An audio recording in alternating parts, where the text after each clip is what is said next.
ఈరోజు మనం ప్రపంచంలోని కొన్ని వింతైన అలవాట్ల గురించి తెలుసుకుందాం. మనుషులకు రకరకాల అలవాట్లుంటాయి. కొన్ని సాధారణం, మరికొన్ని చాలా విచిత్రంగా ఉంటాయి. అవేంటో చూద్దాం. పక్షి ఈకలు తినడం. కొంతమంది పక్షి ఈకలను తినడానికి ఇష్టపడతారు. ఇది చాలా అసాధారణమైన అలవాటు.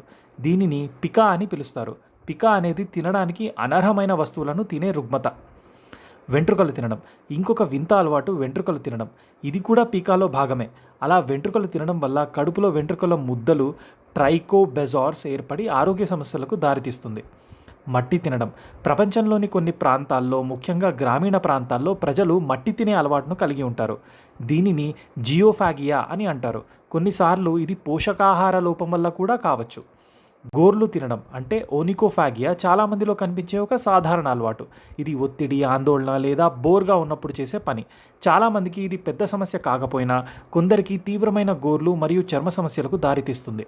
సబ్బు తినడం. కొంతమందికి సబ్బు తినే విచిత్రమైన అలవాటు ఉంటుంది. ఇది కూడా పీకా అనే రుగ్మతలోకే వస్తుంది. సబ్బులో ఉండే రసాయనాలు ఆరోగ్యానికి హానికరం. నిద్రలో మాట్లాడటం లేదా నడవడం.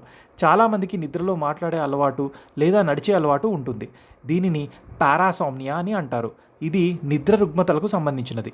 నిద్రలో నడవడం, సోమ్నాంబులిజం కొన్నిసార్లు ప్రమాదకరంగా మారవచ్చు. ఈ అలవాట్లు వినడానికి వింతగా ఉన్నా వాటి వెనుక కొన్నిసార్లు ఆరోగ్య సమస్యలు లేదా మానసిక ఒత్తిడి కారణాలు ఉండొచ్చు. ఈ అలవాట్లలో కొన్ని చికిత్స అవసరమయ్యే రుగ్మతలు కూడా కావచ్చు. మనం చెప్పుకున్న ఈ వింత అలవాట్లలో ఏవైనా మీకు ఆశ్చర్యం కలిగించాయా? లేదా మీకు ఇంకేమైనా వింత అలవాట్లు తెలుసా? కామెంట్ చేయండి.